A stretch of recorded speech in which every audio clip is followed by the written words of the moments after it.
So now I'll move on to the management of the ICU patient, probably something which you all have been waiting to hear about. So this is a case, a typical case of a 48-year-old man who came into ICU on the 8th day of illness, tachypnic and desaturating. He had normal cardiac function, normal enzymes, and no significant comorbidities. So his X-ray doesn't really look very scary or dramatic, or but you would know by listening to this story that definitely this gentleman has significant lung involvement. Now, when this patient comes into ICU, someone would say get a CT done, but it's not possible. It's not safe to actually do CTs for these patients because they are quite ill, very tachypnic, not able to lie down flat. And so what we do in the ICU is we actually do lung ultrasounds, and this is just to show you how it is actually helpful in just picking up findings which the X-ray may not actually show you. So what you see in this lung ultrasound, it can show you fluid. So these are actually what we call B lines, which are extending across the screen and which are indicative of alveolar and interstitial fluid.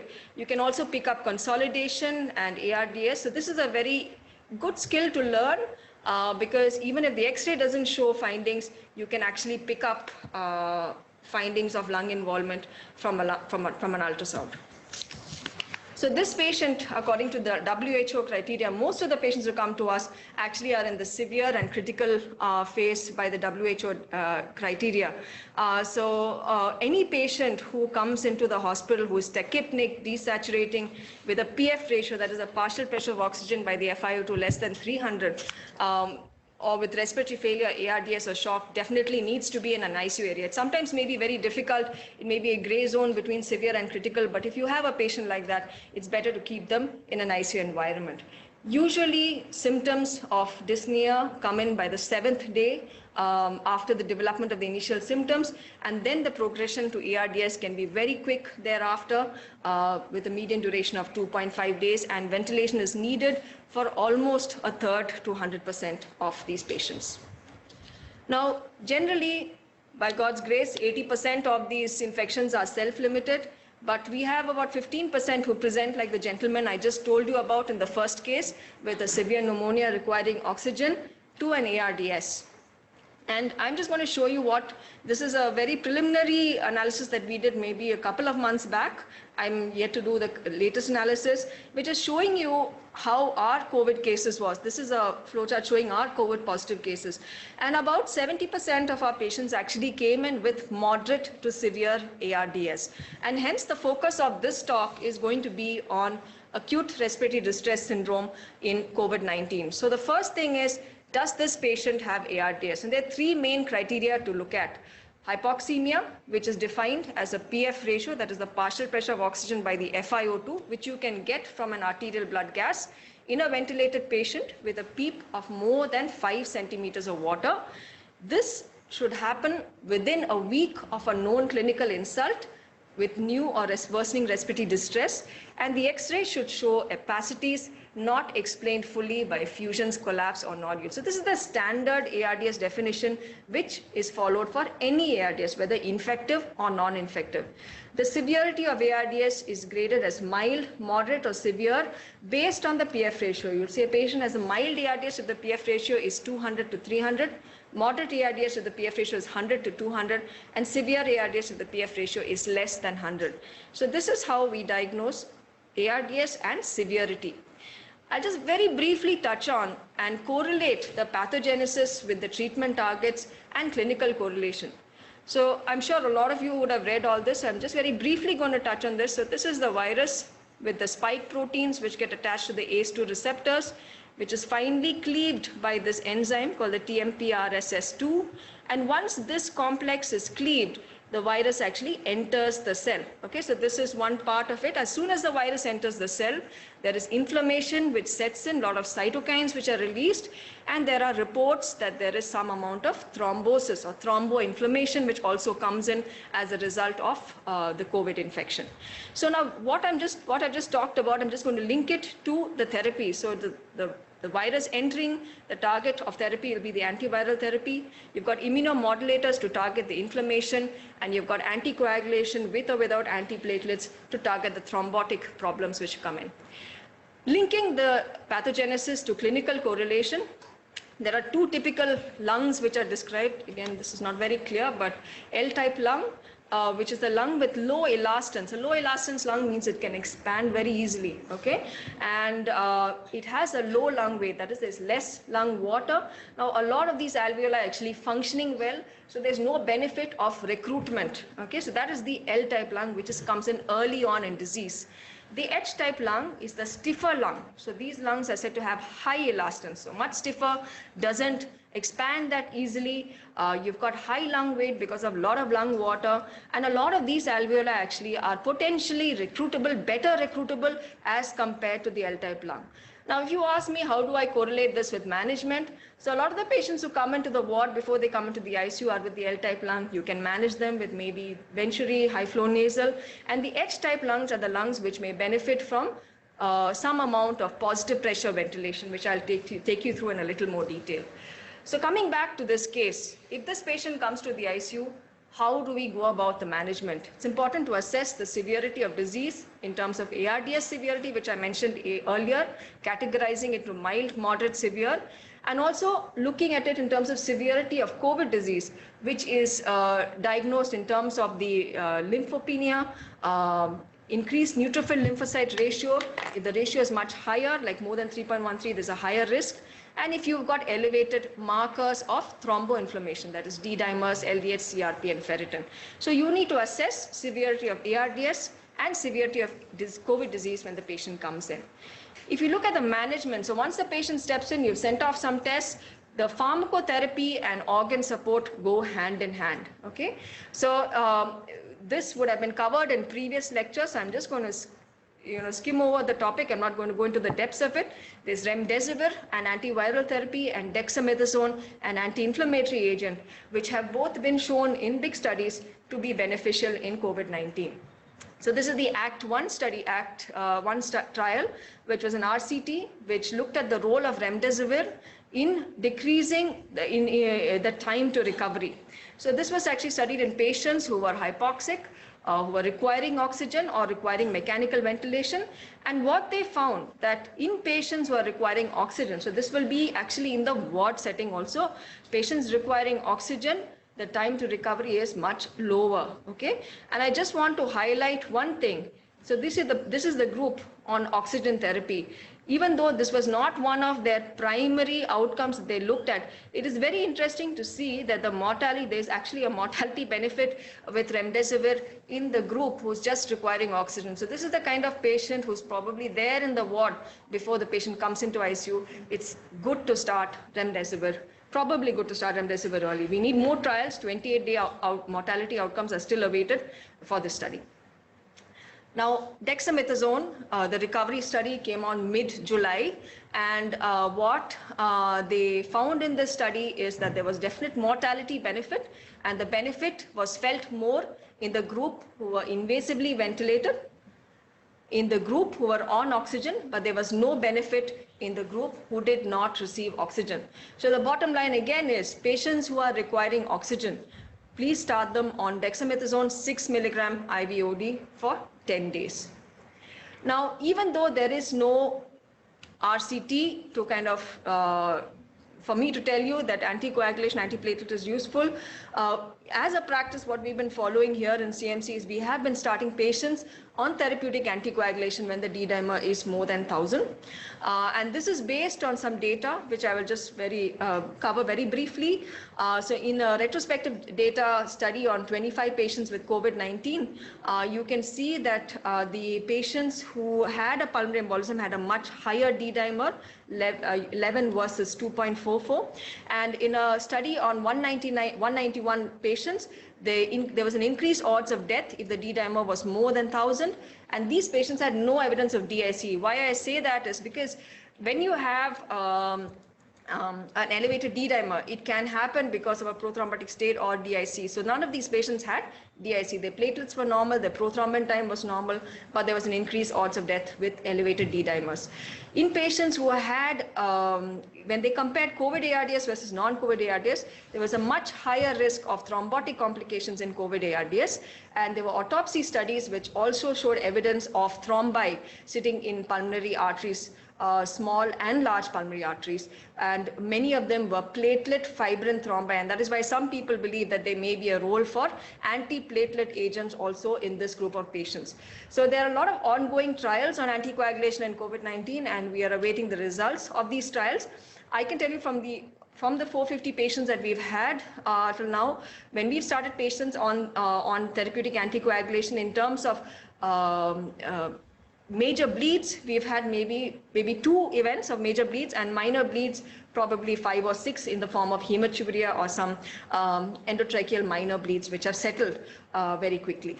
So I just want to show you some pictures, because these are pictures of patients who've actually showed. This is a young lady, no comorbidities, came in with COVID ARDS to the ICU, and she's got a left descending pulmonary artery thrombus. And this gentleman, who's actually recovered and gone back home in an MRI of his brain, was found to have subacute infarcts. So there's a lot happening in COVID which we don't actually realize, and hence there may be a benefit. You assess the risk-benefit ratio, and if there is a doubt, can start the patients on therapeutic anticoagulation.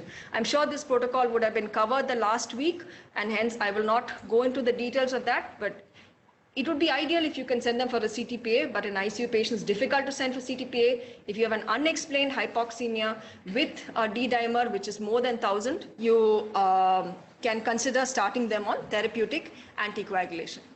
Moving on to respiratory failure management, I thought I'll just take you through a series of x-rays. Now, this is all the x-rays of one patient, and this is how he came in with to the hospital. Looks pretty okay, but this is something very typical which we see in COVID ARDS, is the basis of the lungs being more involved. And somehow, for some peculiar reason, we tend to see that more on the left side. And as the disease worsens, you can see there's progression of those infiltrates, again more in the basis as it heads up. And it's getting worse here, and finally you have the gentleman intubated, and he's got florid ARDS, bilateral infiltrates in all areas of the lung. So this is actually one single patient, and how a series of x-rays just to show you how COVID can make such dramatic impact on patients' lungs. So here again, now when I see this kind of an x-ray, it kind of tells me that the patient is probably having some fibrosis. You can also see that there's crowding of ribs here, loss of lung volume on the left side. So it kind of tells me there's some fibrosis, and it helps us maybe in talking to families, especially if they're not getting better, to help them make an informed decision as to what they would like to do in terms of long-term care for the patient. In this x-ray, you can actually see that this patient has got subcutaneous emphysema. You can actually see the entire pectoralis muscle here. Pneumomediastinum is something that we have seen very recently, quite often, and not really a pneumothorax, but pneumomediastinum. And there's a little bit of a pneumomediastinum here, though we can't see the complete diaphragm sign here, but this patient has subcutaneous emphysema. It resolved with decreasing the positive pressure. It resolved with keeping the FiO2 at 100%. Now, I'm just going to take you through some changes which we made in our ICU protocol. When we were called by the admin to take care of COVID patients, there was a hesitation on our side because I still remember when the SARS infection came to Vellore, patients were kept in an isolation area away from the ICU. They weren't actually in the ICU. And so we said that we will not keep patients on NIV in ICU. That was the first thing. We will keep intubated patients, let the NIV patients be in isolation, is what the initial statement that we made. But there were some changes to our management which happened when we just made some observations from patients. And so there was this gentleman, a 40-year-old guy, who came in with moderate to severe ARDS. So you can see his PF ratio in red here. His PF ratio is actually around 140. His respiratory rate was 60 when he came in. Okay, so he actually by definition had a moderate ARDS. We kept him on NIV. We did awake pruning for him, and you can see that it's not really dramatically come down, but over the next 5 days, we can actually see the respiratory rate coming down, the PF ratio slowly getting better. Usually what we see in most of our patients, by about day 5, we see an improvement. So that is generally what we are seeing in terms of the pattern with NIV. And this patient kind of changed our management and the way we approached COVID patients. And from then on, we started using NIV too much. If you see these patients when they are on 100% oxygen, they'll be talking to you and like, you tell them you have to get intubated. They actually say, why do I need to get intubated? It's not a complete sentence, but they can't understand it. They look too well. But what we realized is when we delayed intubation to the point of reaching 100%, we actually lost patients soon after intubation because there was a loss of, they didn't have any reserve. And the moment we took over ventilation, they just arrested and died and we could not get them back. So we changed our protocols slightly. So from not using NIV, we started using NIV, and then we changed our threshold for intubation. From 100%, we brought it down to probably a safety limit would be 70% is what we said in terms of FiO2 requirement. So if the FiO2 requirement was going up past 70% with increased work or breathing, drop in PF ratio, we would consider intubation for that patient. We still lost a few patients. Normally when patients are intubated, we would paralyze them to just help in improving the synchrony between the patient and the ventilator. And generally that doesn't get used for too long, usually about 2 days maximum, and then we come down supports. But we actually found that these patients somehow were there was a lot of dyssynchrony and they needed paralysis for much longer. And we actually started having some patients who were paralyzed for much longer getting extubated. So again, we changed protocol just to kind of, we weren't that strict on stopping paralysis, but we felt that, improving the synchrony was very important for lung healing. It helped in lung healing, and that's what we followed from the 17th of June. So NIV is a very, very simple tool to use. There is no rocket science here. It's very, very easy. I think the bottom line is you have two main parameters that you're looking at: the inspiratory positive airway pressure or the pressure support, which is the support given to the patient during inspiration, and the expiratory positive airway pressure or the PEEP, which is what is given to the patient during expiration. Now, what we need to remember is PEEP is what actually helps in improving oxygenation. So the fraction of inspired oxygen and PEEP. And what we have seen in these patients with COVID, they actually don't need much of pressure support. They need more of PEEP. So you can see here in this patient, I don't know whether if you zoom it, you can probably see that the pressure support is set at 5 centimeters of water. So that is all that is needed to just overcome the resistance of the tubing. There's no extra pressure support which is given to the patient in inspiration. The PEEP is kept at 7. So generally we keep the PEEP at 8 to 10 centimeters of water while the patients are in NIV. The worry with NIV is an aerosol generating procedure. So what we started doing was using viral filters. So these are not just standard HMEs.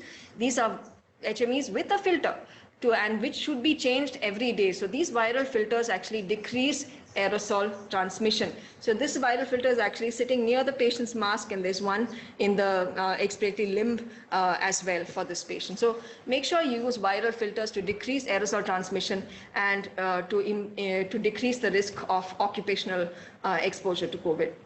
Awake proning is something which we do. Now, our patients can't self-prone, so we actually make them prone. So this patient is on NIV and ensure that the patient actually does 3 sessions of 3 to 4 hours a day. Now, how you prone a patient on NIV or awake prone is just like how you would prone any other patient. There are standard NEGM videos which are available on the internet, which you can look at, and your staff can get trained on how to prone patients safely in the ICU. And this essentially what it does, it recruits the posterior portions of the lung and helps in improving perfusion to the oxygenated segments. You can see that the saturation comes up. In fact, very interestingly, my registrars, I noticed only later, they were actually writing the respiratory rate of the patient in supine position, which was maybe like 40 or 50. And when they put prone, the respiratory rate comes down to 34. So proning is actually something which should be encouraged even in patients who are on NIV. Now, invasive ventilation intubation is one scary thing. It carries a risk of aerosolization. So have your protocols ready. I'm not going to go through the whole protocol, but if preferably done by the most experienced person on the team, wearing full PPE, Any aerosol generating procedure, try and minimize the number of people in the room. Make sure that you're using a filter between the face mask and the pain circuit, and a rapid sequence intubation is advised. Video laryngoscopy is definitely preferable to a indirect laryngoscopy. Closed suction catheters to again minimize spread to healthcare workers is recommended, and you will follow a standard ARDS ventilation. Low tidal volume, 6 to 8 ml per kilogram, the predicted body weight, and plateau pressures, and this is something which doesn't come on the ventilator. What you see on the ventilator is peak pressures. So plateau pressure is the pressure at the alveolar level. We try and keep that. So we want to make sure the volumes are safe and the pressures are safe. So plateau pressures of less than 30 centimeters of water. And if the PF ratio is still low, again, prone the patient. Now, this is an evidence-based guideline for any standard ARDS patient. So you may be wondering, how is COVID different from any other ARDS? I think the bottom line which I would like to tell you is, we would never have used this much NIV for patients with ARDS. The amount of NIV that is being used for this ARDS is much, much more, and we are intubating much less patients. So I would encourage that people learn the art of using NIV. There's nothing very difficult about it. There are standard there are some training tools which are available, which should be accessed and should be learned. So just to kind of take you through an overview of what we do. So when a patient comes in with COVID ARDS, make sure you assess the severity of the ARDS, which I said earlier, mild ARDS 200 to 300. Assess the work of breathing. If it's not high, you could manage with a high flow nasal cannula. Make sure that the patient is doing some incentive spirometry to kind of recruit more alveoli. If the work of breathing is high, start them on intermittent NIV. And the starting number, you can start off with maybe a FiO2 of 100 p per weight, and you can keep coming down. You will actually see a very dramatic response in terms of the work of breathing. All along, make sure that the awake proning is recommended. If the patient has a moderate ARDS, start off with continuous NIV for the first day. And you need to assess response. You need to go back and see how is the work of breathing, how is the FiO2 requirement, how is the PF ratio. So you probably do a blood gas after 4 hours, either or earlier, depending upon the patient. Can't make a blanket rule for all patients. If the work of breathing continues to be high, when I say high, I mean like the respiratory rate is more than 35 or it's increasing, and the FiO2 requirement is increasing more than 70%, PF ratio is decreasing, probably consider intubation in this patient. On the other hand, if work of breathing is high, there's a decreasing FiO2. Suppose you've got a work of breathing, like the first patient that I showed you, respiratory rate continued to be at 50, but the FiO2 requirement was coming down, and the PF ratio was not really budging not making very dramatic improvement. In that patient, we still continued NIV. And if the work of breathing is decreasing with decreasing FiO2, stable or increasing PF ratio, it is, it's a no-brainer. You can scale down. The patient's obviously getting better. You can scale down to intermittent NIV. So what we would advise, we would tell our registrars, you can start off with 4 hours of NIV, 1 hour of Venturi, or 3 hours. Finally, in the end, by the time we go for rounds, the registrars have become so comfortable with this, they choose their number and they wean the patients off NIV. If the patient has a severe ARDS, you can give a continuous NIV trial. If the patient it's unsafe, intubate if the FiO2 requirement is going more than 70 with or without an increased work of breathing. Now, we have used ECMO here as a rescue therapy for a couple of patients. If the PF ratio remains less than 80, the carbon dioxide is high. So despite maximum ventilatory and non-ventilatory strategies, we have considered VV ECMO.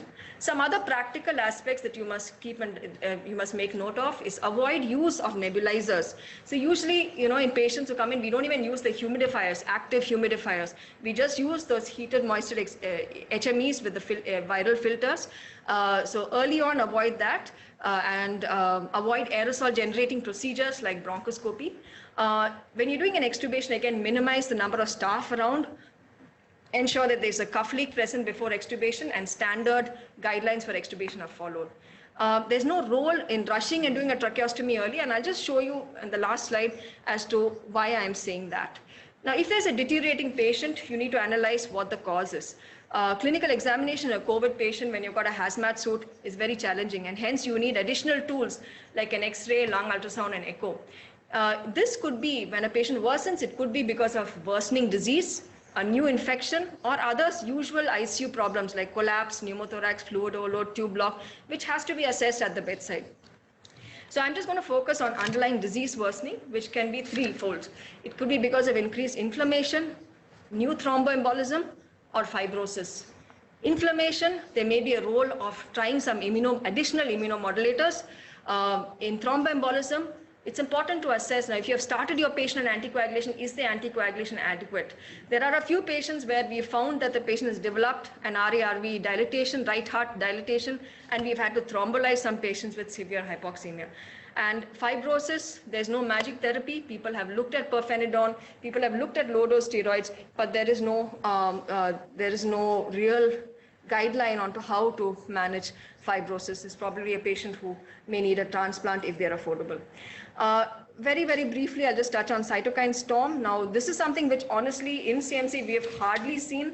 I honestly haven't seen a single patient with cytokine storm where you have this hypoxia with DIC, with or without DIC, and new organ failures. So I'm not quite sure, but there are centers which actually report that they have seen cytokine storm, and this is just essentially to show you the standard IL-6 level with a cytokine storm and what we see with COVID. So it's very, very low. So interleukin-6 is supposed to go up with cytokine storm, and in COVID-19 it is very low. And here again, when they've compared IL-6 levels in COVID-19 versus other ARDS, you can see that IL-6 levels are much lower than other ARDS. So is there really a role? Is there really cytokine storm? Not sure. But anyway, people have looked at modulating inflammatory mediators, and two popular therapies which are still being studied are Tosylurea, which is an anti-IL-6 agent, and plasma exchange, and antibody-mediated immunomodulation with the help of convalescent plasma or hyperimmune fractionated immunoglobulin. These are all things which have been studied, and it's difficult to cover all of them in this lecture. So Tosylurea was shown in a retrospective study to be associated with less ventilation and less death.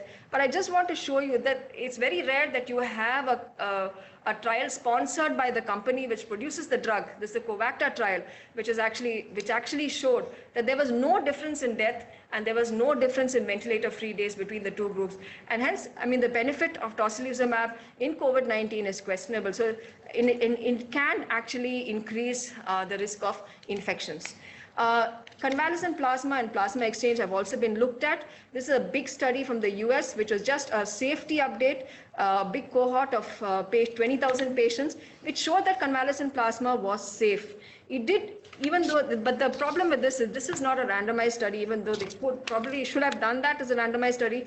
And even though they've reported less mortality, it's very difficult to extrapolate any results from this study.